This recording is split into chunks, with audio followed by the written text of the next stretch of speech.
Bien-aimés dans le Seigneur, bien-aimés qui ne sont pas encore dans le Seigneur, et toute personne qui aura l'opportunité d'écouter ce partage, bonjour et soyez les bienvenus. Le thème de notre partage ce matin sera intitulé « Les personnes contestataires ». Bien-aimés dans le Seigneur, les personnes contestataires, ce sont les personnes les plus dangereuses qui soient, bien-aimés. Parce que je vais essayer, au travers de quelques exemples dans la parole, de vous ressortir leurs caractéristiques, de vous ressortir leur mode de fonctionnement. Bien-aimés, ce sont souvent des suppôts de l'ennemi. Ce sont souvent des gens qui sont inconsciemment ou consciemment utilisés par l'ennemi pour pouvoir étouffer, pour pouvoir détourner l'espérance de ceux qui appartiennent à Elohim, bien-aimés dans le Seigneur. Et c'est pourquoi vous allez voir dans la parole de Dieu que ces personnes sont souvent sévèrement frappées par l'Éternel Dieu lui-même. Parce que ce sont généralement des gens qui ne s'attaquent pas seulement à la chair et au sang, mais ce sont des gens qui s'attaquent directement à l'esprit bien-aimé dans le Seigneur.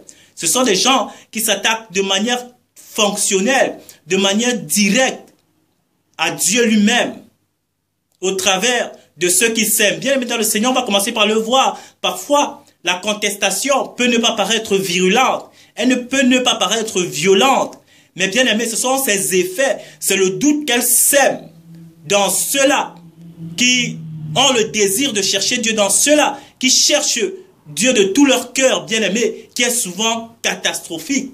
C'est les conséquences, les effets des petites paroles injectées dans les humains qui ont souvent, bien aimé, de grandes répercussions. Nous allons le voir de manière très calme. Nous allons commencer par le père de la contestation lui-même, qui est Satan, le diable, l'ennemi de nos âmes, bien-aimés dans le Seigneur, lui-même, qui est fait d'en haut, bien-aimé dans le Seigneur. La Bible dit dans le livre de Genèse que quand il était dans le jardin, il était rusé, il était intelligent, il avait de l'ascendance par rapport aux hommes, bien-aimés dans le Seigneur. Il devançait les hommes parce que lui, Satan, était esprit.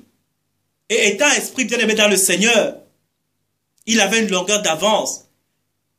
Et comme je l'ai dit, bien-aimé dans le Seigneur, il n'est pas venu employer la manière forte avant Adam et Ève. Il n'est pas venu les brusquer.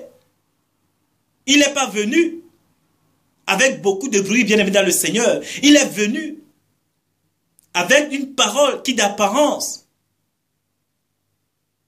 n'est pas méchante. Une parole qui d'apparence est inoffensive, est anodine, est innocente, bien-aimé dans le Seigneur. Il est venu en disant, est-ce que le Seigneur Dieu lui-même a réellement dit? Est-ce que Dieu a-t-il réellement dit? Voilà. Vu comme ça, bien-aimé dans le Seigneur, ça ne paraît pas méchant. Mais ce sont les conséquences de cette petite phrase que nous vivons encore jusqu'aujourd'hui, bien-aimés dans le Seigneur. Ce sont les conséquences de cette petite phrase qui a apporté la désolation, qui a apporté l'amertume, qui a apporté la mort, qui a apporté le chaos que nous voyons sur la terre aujourd'hui, bien-aimés dans le Seigneur. Au départ, ça ne paraît pas méchant, bien-aimés dans le Seigneur. Mais il faut voir le fond de la chose. Il faut voir l'esprit qui est derrière. Comme j'ai l'habitude de dire, bien-aimés dans le Seigneur, c'est de cela qu'il s'agit. Bien-aimés, les personnes contestatrices ne s'attaquent pas à nous, en tant que chair, à nous en tant qu'hommes, bien-aimés dans le Seigneur. Mais ils sont dans une vision beaucoup plus grande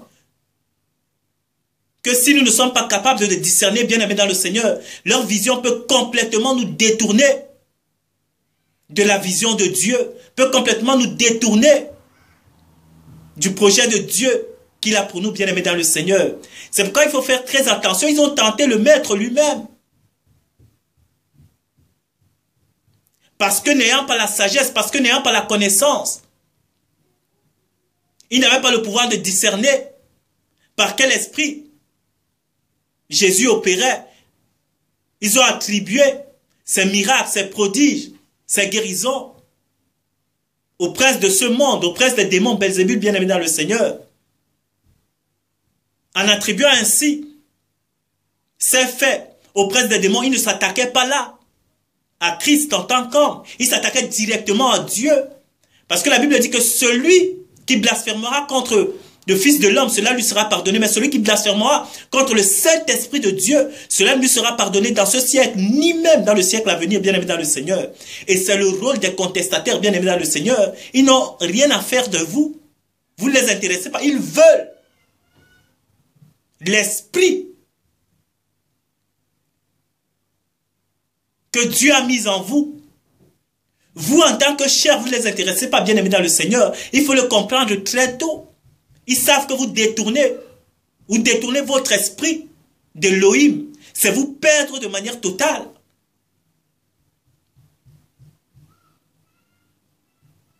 Et Satan l'a bien compris, bien aimé dans le Seigneur. Il a bien compris de manière concrète. Nous allons également voir, bien aimé, une autre situation où les personnes contestatrices sont entrées en jeu. Ici, il s'agit de ceux-là qu'on avait envoyé à Canaan pour aller voir comment le pays se trouvait, le pays que Dieu avait promis aux enfants d'Israël en héritage, le pays où coulait le lait et le miel, bien aimé dans le Seigneur. Qu'est-ce que ceux qui sont allés voir, les espions qu'on avait envoyés, qu'est-ce qu'il en est ressorti de ceux qui sont revenus, bien aimés dans le Seigneur? Vous allez voir une autre caractéristique qui identifie clairement, bien aimé, les personnes contestataires. C'est la caractéristique de ceux que ce sont les gens qui vont chercher le petit détail qui cloche. Même si on les mettrait toute l'abondance de la grandeur de Dieu dans leurs yeux, devant leurs yeux, ils ne la verraient pas. Ils chercheront toujours la petite bête, comme on dit, bien-aimé. Regardez par vous-même. Ils sont allés au pays de Canaan. Ils ont même cueilli des fruits. Ils ont vu que le pays était beau. Le pays était fertile. Le pays était succulent. Tout était magnifique. Ils sont restés seulement obnubilés par le petit détail qui clochait dans tout ce qu'ils ont vu. Le seul et petit détail, je dis bien, c'était la grandeur des habitants de ce pays-là. C'était la taille des habitants de ce pays qui étaient des géants. Ils ont oublié tout ce qu'ils avaient vu de beau en revenant relater au peuple d'Israël ce qu'ils avaient vu. Qu'est-ce qu'ils ont dit? Il n'y en a eu que deux qui sont sortis du lot des contestataires. C'était Josué et Caleb. Tout le reste qui était parti, ils sont venus dire, on ne va jamais hériter de ce pays. Moïse, ce que ton Dieu nous a dit, c'est des balivernes. Nous, on les a vus de nos propres dieux. Ces habitants, c'est des géants. C'est peine perdue. On va mourir. N'étions-nous pas bien en Égypte pour que tu nous amènes encore? Face à des situations comme celle-ci, c'est ce qui s'est passé, bien aimé dans le Seigneur. Ils ont oublié toute l'abondance qu'ils ont vue dans ce pays. Ils ont oublié le lait et le miel.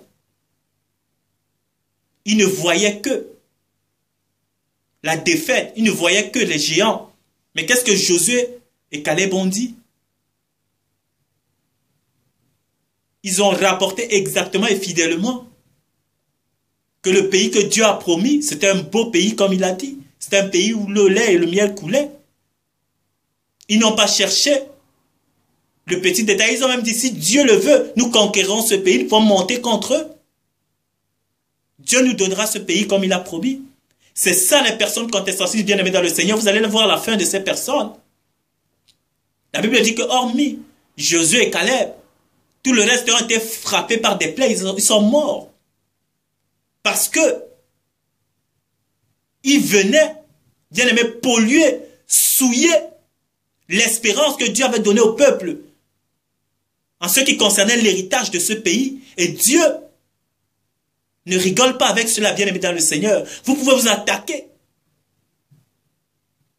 Comme dans le cas de Job, à la chair au sang, ce n'est pas un problème. Mais si vous attaquez aux espérances des élus, vous attaquez aux espérances du petit peuple que Dieu s'est réservé, que Dieu s'est mis à part, bien aimé dans le Seigneur, vous allez être frappés. Les contestataires, tous, étaient frappés, bien aimés dans le Seigneur. Dieu ne rigolait pas avec cela.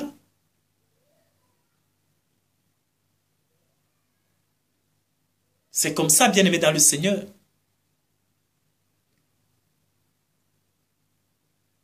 Et à la suite, nous pouvons encore voir un esprit contestataire en ce qui concerne Élisée.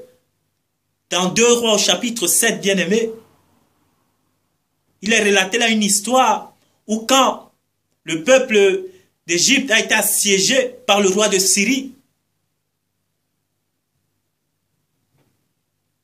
et que le prophète Élisée, qui était révélé par Dieu, qui était éclairé par la puissance de Dieu, est venu apporter une bonne nouvelle. La Bible dit qu'il y avait une grande famine qui s'était abattue pendant le siège. Il n'y avait plus rien à manger, rien à boire, à tel point que les femmes cuisaient leurs propres enfants dans les marmites pour partager, bien aimé dans le Seigneur. Ils mangeaient leurs propres enfants. Ça en était à ce point-là. Et quand le prophète de Dieu amène la parole révélée de Dieu pour dire au peuple que demain, le pot et le fleur de farine sera abondant et il sera même encore moins cher que qu'avant que la famine avait commencé. Il y avait un officier qui était là, qui a dit à Élisée, mais tu balivernes, mais tu racontes n'importe quoi à Élisée. Que même si ton Dieu ouvrait les fenêtres dans le ciel, ce genre de choses n'arriverait pas. Ça n'arrivera pas. Contestataire. Il apportait le découragement. Il étouffait la foi et l'espérance que les fils d'Élohim avaient en lui. Et qu'est-ce qui s'est passé pour la petite histoire, bien aimée dans le Seigneur? Ceux qui assiégeaient Israël, bien aimé Dieu, a fait pendant la nuit résonner dans leur camp comme des bruits de chars qui venaient, mais d'une très grande armée puissante, plus nombreux qu'eux-mêmes. Bien aimés, ils ont détalé comme des lapins, ils ont fui en laissant tout ce qu'ils avaient là, à manger, à boire, des chevaux, tout. Ils ont tout laissé, ils ont tout abandonné, même leurs habits. La Bible dit qu'ils ont fui. Et le camp était vide. Et le lendemain, il y avait deux, je ne sais pas, des lépreux qui sont partis là. Ils voulaient manger et ils ont trouvé le camp vide. Ils sont mangés, ils sont allés dire à Israël, mais ceux qui vous assiégeaient ne sont plus là, on était là-bas. On a même ramassé plus qu'il n'en fallait. Allez voir par vous-même. Et quand le peuple a entendu cela, bien aimé dans le Seigneur, la Bible dit que cet officier, c'est lui qui avait la clé de la porte de la ville. Quand le peuple a entendu cela, bien aimé, l'officier était derrière la porte. Le peuple n'a rien entendu. Ils ont cassé la porte, ils ont bousculé pour aller chercher la farine, comme l'homme de Dieu l'avait dit. Et cet homme a été écrasé par la foule, par-dessous la porte, bien aimé dans le Seigneur. Dieu et les contestataires, bien aimé dans le Seigneur, ce sont dans toutes ces histoires que révèle la parole, bien aimé, c'est des significations profondes. Ça touche à l'espérance des élus, ça touche, bien aimé, à la foi profonde de ceux-là qui espèrent aux promesses de l'Éternel des armées, bien aimé dans le Seigneur. C'est pourquoi nous devons faire attention et nous devons demander vraiment à Dieu de discerner les contestataires qui sont devant nous. Comme on l'a vu au début, ce n'est pas souvent des contestations violentes. Ils viennent parfois par des méthodes détournées, par des méthodes cachées pour voiler leur propre identité, bien aimé dans le Seigneur, pour voiler leur propre nature. N'oubliez pas que leur père lui-même, Satan, c'est un âge de lumière. Comme je dis toujours, si le péché était quelque chose de dégueulasse, si le péché n'était quelque chose de pas bon, les gens ne tomberaient jamais dans le péché, bien aimé dans le Seigneur. Mais le problème, c'est que quand tu commets le péché, mais il est plus bon que tous les mets du monde. Il est plus délicieux que tout ce que tu n'as jamais mangé ou bu. Il est bon. Mais la Bible dit quoi après? C'est que c'est les conséquences qui sont amères comme de l'absinthe. Si le péché était dégueulasse, bien aimé dans le Seigneur, personne n'y succomberait. Si le péché était laid, personne ne serait séduit, personne ne serait dans la convoitise du péché. Mais tellement que Satan lui-même était l'ange de lumière.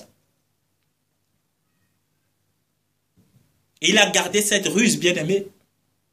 Il viendra par des méthodes qui vous paraîtront magnifiques, mais qui à la fin seront la perdition, bien-aimé dans le Seigneur.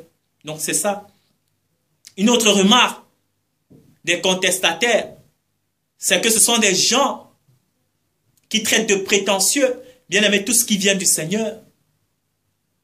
Ils ont traité Élisée de prétentieux, comme vous l'avez vu dans cette histoire. Ils ont traité Christ lui-même de prétentieux, parce qu'il disait qu'il est le Fils de Dieu, parce que lui-même, il savait d'où il venait. Christ venait d'en haut, il ne disait pas ce qu'il ne savait pas. Il était révélé du Père. Il connaissait sa nature, il connaissait son identité. Il savait d'où il venait. Ils l'ont traité de prétentieux. Pour qui te prends-tu? On a voulu plusieurs fois le lapider.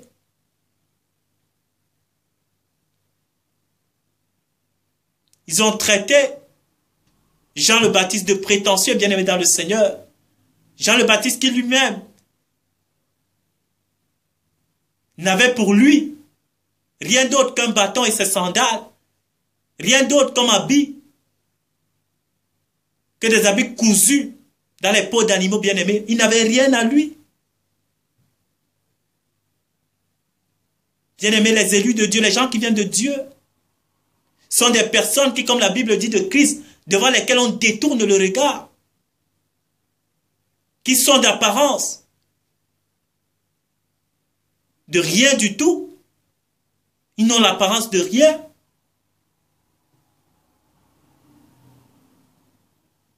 Parce que selon les critères d'élévation de ce monde, ces personnes ne valent rien. Selon les critères de réussite de ce monde, ces gens ne sont nulle part. Ce sont les gens devant lesquels, quand on regarde, on détourne le visage. On crache par terre. On est triste pour eux. Pas qu'ils n'aient pas grand-chose, mais parce que les hommes les voient avec leurs yeux d'homme, bien aimés dans le Seigneur. Mais ces hommes qui viennent de Dieu, ayant tout, parce que ayant celui qui a le fondement de la terre et de la connaissance entre tes saintes mains, ils l'ont. Mais les hommes qui sont voilés dans les ténèbres ne le voient pas. Ils les traitent de prétentieux. Ils détournent le visage quand ces personnes avancent, bien aimés dans le Seigneur. Jean le Baptiste ne roulait pas en Lamborghini, en Ferrari. Il n'avait pas un compte en banque bien rempli. C'est normal que les gens de ce monde ne le reconnaissent pas. Pierre, Paul, ils ont été maintes fois battus, flagellés, menacés, corrompus même, pour essayer de les faire cesser de proclamer le nom de Jésus-Christ, car les vérités de l'évangile qu'ils annonçaient étaient dérangeantes. Mais ils n'ont pas faibli, bien aimés dans le Seigneur. Ils ont été traités de tous les noms par des esprits contestataires, bien aimés dans le Seigneur. Je le dis bien, il y en a qui sont contestataires, même de manière inconsciente. Il y a d'autres qui le sont de manière consciente, bien aimés dans le Seigneur. Mais ces gens, ils ont une même fin. C'est qu'ils sont frappés parce qu'ils ne s'attaquent pas aux élus de Dieu, ils s'attaquent à Dieu lui-même de manière directe, sans le savoir. Et c'est cela, bien-aimé. C'est pourquoi je voulais vraiment que nous puissions comprendre que dorénavant, quand des personnes autour de nous essayent de nous inculquer certaines idées, certaines pensées, discernez-les bien et remarquez si elles sont contestatrices ou pas. Si ce que ces personnes vous disent essaye de vous détourner d'Élohim, le Dieu Tout-Puissant bien-aimé dans le Seigneur, c'est des contestataires. Détournez-vous de ce genre de personnes. Car il n'y aura rien de bon à tirer d'eux. Donc voilà, c'était mon exhortation aujourd'hui. Captez vraiment l'entendement par l'esprit d'Élohim et discerner toutes choses. Merci d'avoir pris de votre temps pour écouter ce partage et à la prochaine.